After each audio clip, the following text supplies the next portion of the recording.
mahar yang disebutkan. Kalau yang ini sudah mafhum lah kita. Sekarang bagaimana dengan mahar yang tidak disebutkan? Saya nikahkan kamu dengan anakmu, saya nikahkan kamu dengan anakku dengan mahar yang belum disebutkan misalnya. Apakah hal ini dibolehkan atau tidak? Inilah permasalahannya. Hah? Perhatikan dulu Bu ya, dalam surat Al-Baqarah ayat 236. La junaha 'alaikum, tidak mengapa bagi kalian in talaqatumun nisaa, yang telah menceraikan istrinya, malam tamassuhunna, namun belum dia sentuh.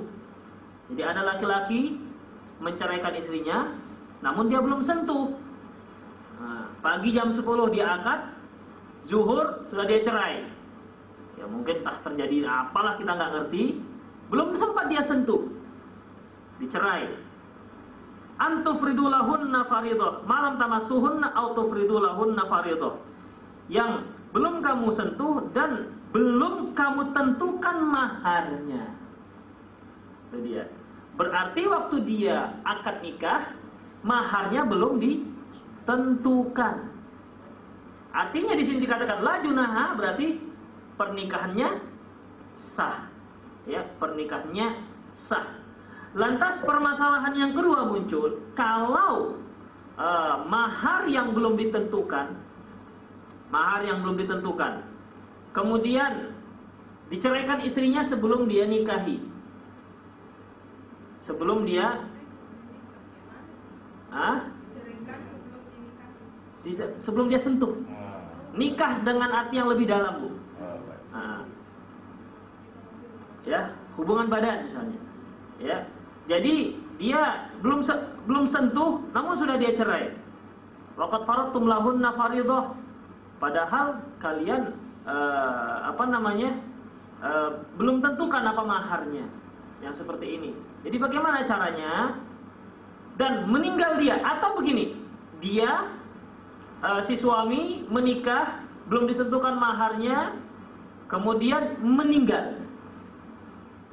Karena mahar itu kan bisa tunai, bisa hutang. Bisa tunai, bisa hutang. Tunai berarti sudah jelas. Ada yang hutang namun belum jelas. Mahar saya belum jelas, tapi insya Allah itu mahar lah, hutang ya, tapi hutang juga begitu. Sudahlah belum jelas, hutang lagi. Ya, ini bagaimana? Maka mahar yang seperti ini dilihat mahar kebanyakan kerabatnya. Kalau mahar kerabatnya yang kebanyakan itu dengan menggunakan apakah seperangkat alat sholat, apakah berupa kebun misalnya, maka itulah yang dijadikan sebagai mahar. Di mana kalau seorang suami belum memberikan maharnya kepada istrinya, berarti si suami hutang. Ya, hutang terhadap si istri. Kalau dia meninggal, maka harta si suami sebelum dibagi-bagi dikeluarkan dulu mahar untuk si istri, karena itu hutang statusnya. Nah, demikian.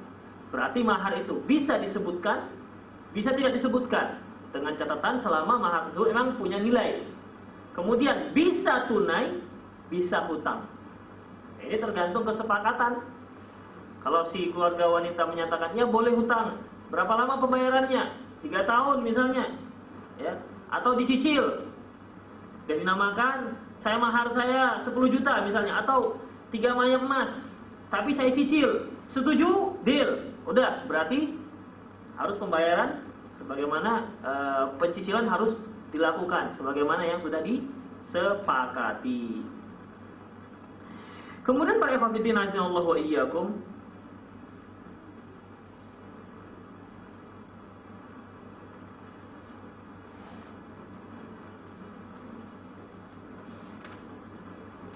masalah yang lain yaitu mengenai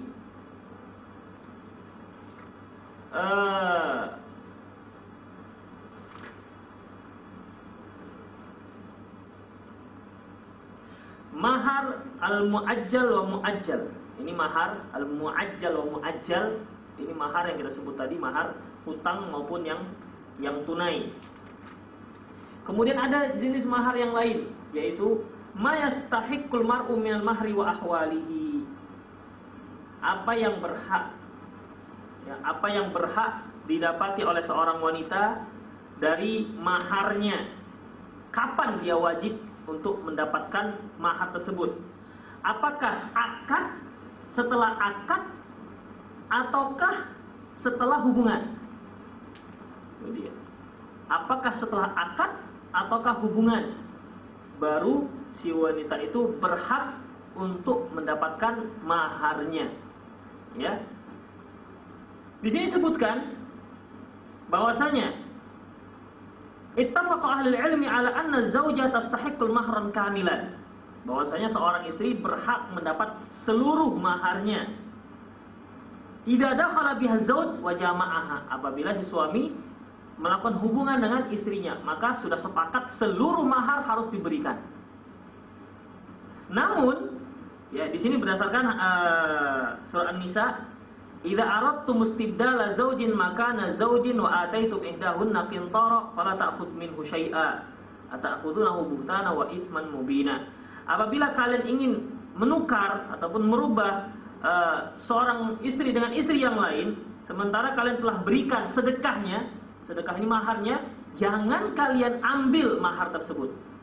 Misalnya seorang suami sudah memberikan mahar, mahar saya misalnya kebun sawit 3 hektar, kemudian dia dicerai oleh suaminya, maka tidak boleh diambil tuh kebun sawit, karena itu sudah milik penuh si istri. Seorang yang memberi, kata Rasulullah, seorang yang memberi kemudian dia minta lagi, sama seperti anjing yang menjilat ludahnya, muntahnya kembali. Haram hukumnya. Sesuatu yang telah kita beri, kita ambil kembali. Demikian juga mahar tadi. Ya, tidak boleh seorang suami mengambil mahar yang telah diberikan kepada istrinya. Lantas bagaimana kalau seandainya belum sempat mereka melakukan hubungan? Jadi bagaimana? Maka mahar yang boleh dikembalikan itu hanya setengah. Fanisfu ma faradtum. Fanisfu ma faradtum maksudnya la junah alaikum in talaqtumun nisa ma lam tamassuhunna wa qad faradtum lahunna fariidah fanisfu ma faradtum. Tidak mengapa kalian mencerai istri kalian yang belum kalian sentuh, sementara kalian telah tentukan berapa maharnya. Fanisfu ma faradtum, maka setengahnya yang boleh kalian ambil. Setengahnya lagi itu milik sang istri. Berarti mahar yang sempurna itu hak seorang istri apabila sudah adanya hubungan ataupun serumah. Jika tidak, sudah nikah namun tidak ada hubungan, maka setengahnya sudah menjadi milik sang istri. Setengahnya lagi punya si suami kalau diminta.